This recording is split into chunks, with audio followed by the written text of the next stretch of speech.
दोस्तों 90 दिन ब्रह्मचर्य के पालन से क्या होगा, एक कहानी के माध्यम से बताने की कोशिश करूंगा। वैसे अगर देखा जाए तो हमारे भारत देश में एक से बढ़कर एक सूरवीर राजा हुए। उन्हीं में से एक हैं महाराजा रणजीत सिंह, जो कि एक ब्रह्मचारी राजा थे, जो मृत्यु से भी भयभीत नहीं होते थे। एक बार की बात है, महाराजा रणजीत सिंह अपनी सेना लेकर अटक नदी के पास पड़े हुए थे और नदी के दूसरी तरफ शत्रु सेना थी। रात्रि का अंधकार छाया हुआ था, किंतु वहां कोई नौका नहीं थी जिससे वे पार उतर के शत्रु सेना का सामना कर सके। कोई अन्य साधन भी विद्यमान न था।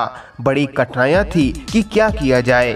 सैनिकों ने महाराज के पास जाकर कठिनाइयां बतलाईं, पर रणजीत सिंह तो इस विचार में मगन था, जैसा कि श्री कृष्ण ने श्रीमद् भगवत गीता में कहा है, सुख दुखे समे कृत्वा लाभा लाभो जया जयो ततो युद्धाय यस्य नैवं पापम वा विश्यसि। हे अर्जुन, तो सुख दुख हानि लाभ जय पराजय को समान जानकर युद्ध के लिए खड़ा हो जा।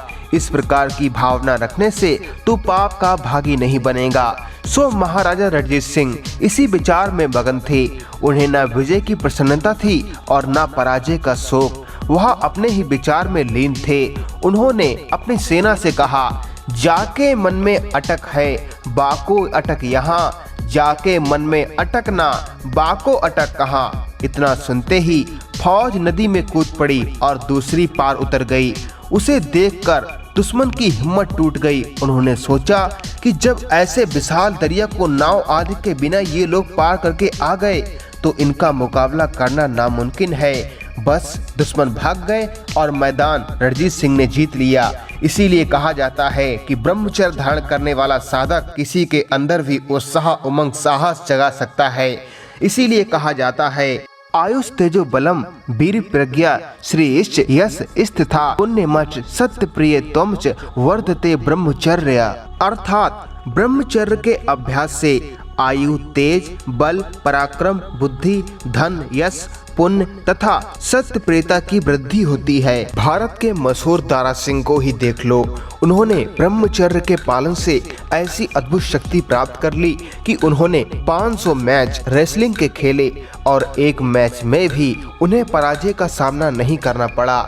एक बार तो उन्होंने रेसलिंग के दौरान ऑस्ट्रेलिया के मशहूर पहलवान किंग कॉन्ग, जिनका वजन 200 केजी था, उसे उठाकर रिंग से बाहर फेंक दिया था। ये अद्भुत शक्ति की प्राप्ति उन्हें केवल वीर रक्षा से प्राप्त हुई। पर आप लोग ये सब ना सोचकर ब्रह्मचर्य का नाश करते रहते हो। जो वीर तुम्हारे शरीर को वज्र का बनाएगा, तुम उसी का नाश कर देते हो। आप लोगों में ऐसे बहुत से लोग होंगे जो ये सोचते होंगे कि आज वीर नाश कर देते हैं, फिर कल से नहीं करूँगा। वो लोग ये बात ध्यान से सुने। अग्नि पर यदि घी डाल दिया जाए तो वह भड़कती ही है, वह शांत नहीं होती। ठीक इसी प्रकार विषयों को भोगने से भी मनुष्य की भोग इच्छा बढ़ती ही है, कम नहीं होती। अतः जो लोग यह सोचते हैं कि एक बार वासना भोग करके उसके बाद समाप्त कर देंगे, वे भी निश्चय ही उस दलदल में और अधिक फंसते जा रहे हैं। वे एक बार पहाड़ से गिरने की बात कहते हैं। सिगरेट पीने की आदत मनुष्य को जन्म से नहीं होती। पहले पहले तो उसके मित्र उसे यही कहते हैं कि एक बार इसे पी लो। जब वह एक बार उसे पी लेता है, तब उसे दूसरी बार भी पीने में आपत्ति नहीं रहती। फिर तो उसे सिगरेट की आदत पड़ जाती है और बहुत कोशिश करने के बाद भी वह सिगरेट को छोड़ नहीं पाता। अतः मनुष्य को चाहिए कि वह ऐसा कभी न सोचे कि एक बार कर लेने के बाद फिर उसे छोड़ देगा। इसके विपरीत आप देखेंगे कि यदि एक बार मनुष्य इच्छा होने के बावजूद भी किसी बुरे काम को छोड़ देता है तो उसका वह बुराई का संस्कार ढीला पड़ जाता है। इससे उसमें और उत्साह बढ़ जाता है और फिर वह दूसरी बार पुनः इच्छा होने पर भी उस बुराई से बच जाता है।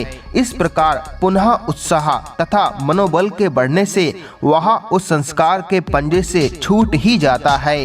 अतः याद रखो, यह कहना गलत है कि एक बार काम भोग के बाद दोबारा नहीं करूँगा, बल्कि इसी संकल्प में दृढ़ रहो कि एक बार भी नहीं करूँगा।